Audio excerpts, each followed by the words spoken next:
Hello दोस्तों, तो आज हमारा टॉपिक है कि अंतहीन जिज्ञासा ही परमात्मा की पहली खोज। अब अंतहीन जिज्ञासा ही परमात्मा की पहली खोज है, यानी अंतहीन जिज्ञासा ही परमात्मा की पहली खोज।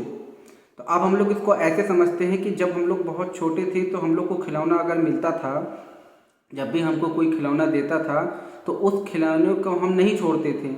अगर कोई भी व्यक्ति उस खिलौने को छुड़ा ले हमसे तो हम रोने लगते थे, जिद करने लगते थे, क्योंकि उस समय हम अबोध थे और हमारी जिज्ञासा अंतहीन थी।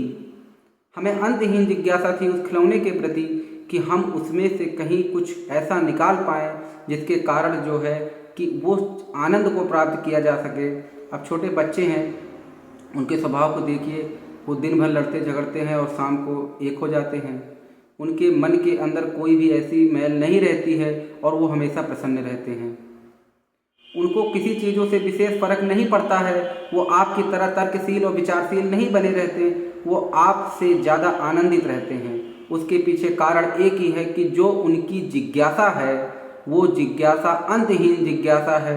वो हर उस चीज़ में जिज्ञासा को ढूंढ रहे हैं जिस चीज़ों में वो उस आनंद को तलाश कर सके, क्योंकि वो उस समय उनके ऊपर विचारों का बोझ नहीं होता, जिसके कारण वो विचारों से परे होते हैं और वो अपने भीतर विचारों को पैदा नहीं करते, जिसके कारण वो निर्विचार अवस्था में रहते हैं।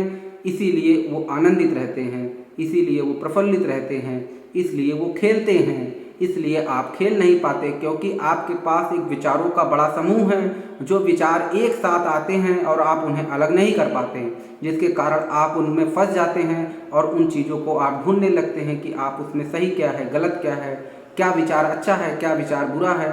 आप उसको अलग नहीं कर पाते क्योंकि ज़्यादातर विचार जो होते हैं वो भौतिक होते हैं। तो भौतिक विचारों को अलग करना, ये भौतिक विचार सब एक तरफ होते हैं और दूसरे विचार सब दूसरी तरफ होते हैं। तो भौतिक सारा विचार एक कोने में रहता है और दूसरा विचार दूसरी तरफ रहता है। तो भौतिक विचारों से आध्यात्मिक विचार आपस में कभी मिल नहीं सकते। आध्यात्म का मतलब है भीतर की तरफ मुड़ जाना और भौतिक का मतलब है बाहर की तरफ मुड़ जाना। तो अध्यात्म हमेशा भीतर की तरफ मुड़ता है, बाहर की तरफ नहीं मुड़ता। तो अब बात करेंगे अंतहीन जिज्ञासा का मतलब है कि खोज।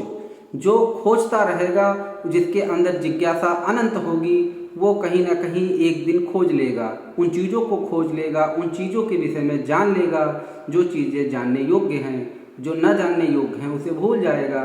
जो जिसका कोई वजूद नहीं, उसका कोई मतलब नहीं, उसे बहुत ज़्यादा वो समय नहीं देगा। और जिसके पास समय जितना आप उस पर देते हैं वहाँ से ऊर्जा प्रभावित होने लगती है, वहाँ से ऊर्जा बहने लगती है। यही सिद्धांत है।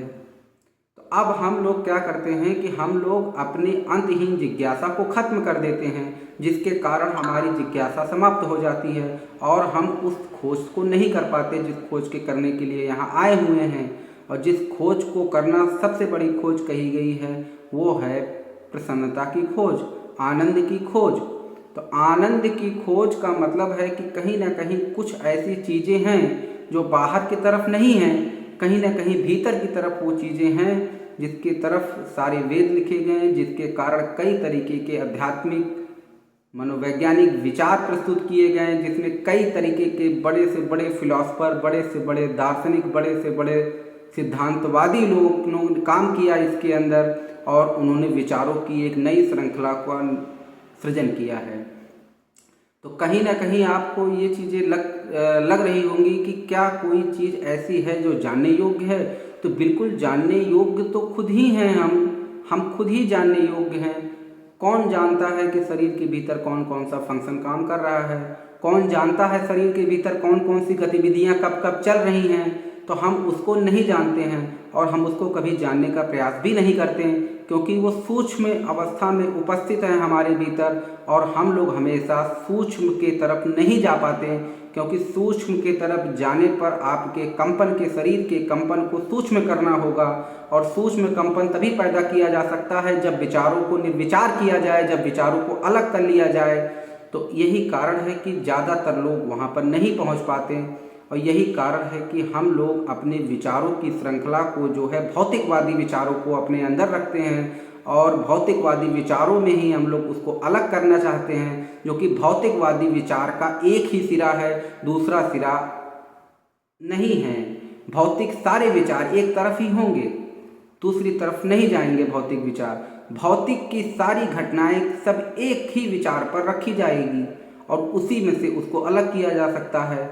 दूसरी तरफ उस विचारों को नहीं पहुंचाया जा सकता। इसलिए भौतिक की चीज़ें जितनी भी हैं वो एक्सटीरियर है और खोज जितनी भी है वो इंटीरियर है। तो एक्सटीरियर जितनी भी होंगी खोजें हमेशा बाहर की तरफ जाएंगी और जो इंटीरियर खोज होगी वो भीतर की तरफ जाएगी। तो अभी आपको ये समझना होगा कि एक्सटीरियर और इंटीरियर दोनों में डिफरेंस तो बहुत है, लेकिन क्या ये दोनों कहीं आपस में मिलते होंगे? नहीं। एक्सटीरियर विचार नहीं मिलते हैं, लेकिन अगर एक्सटीरियर को गहराई से अध्ययन किया जाएगा तो वो इंटीरियर का ही हिस्सा होगा। एक्सटीरियर ज़्यादा है और इंटीरियर उससे भी ज़्यादा है। एक्सटीरियर में आप जब जाएंगे तो कई तरीके के विचार, एक के ऊपर एक विचार जो हैं वो एक ही जैसे विचार हैं, और दूसरी तरफ जब आप जाएंगे तो वहाँ पर सारे विचारों का एक निर्विचार है। तो विचारों के जाल को ही अलग करके प्रार्थना के द्वारा ही चीज़ों को और ज़्यादा समझा जा सकता है और भी चीज़ें को किया जा सकता है। तो आज हमारा जो टॉपिक था, अंतहीन जिज्ञासा ही परमात्मा की पहली खोज है। तो अंतहीन जिज्ञासा का मतलब ऐसी जिज्ञासा जो तब तक न शांत हो जब तक कि वो जिज्ञासा पूर्ण ना हो जाए, जब तक कि वो चीज़ें आपको समझ में ना जाए। अगर आप उस जिज्ञासा को अंतहीन तक ले जा सके तो खोज वहाँ से होगी, वो पहली खोज होगी।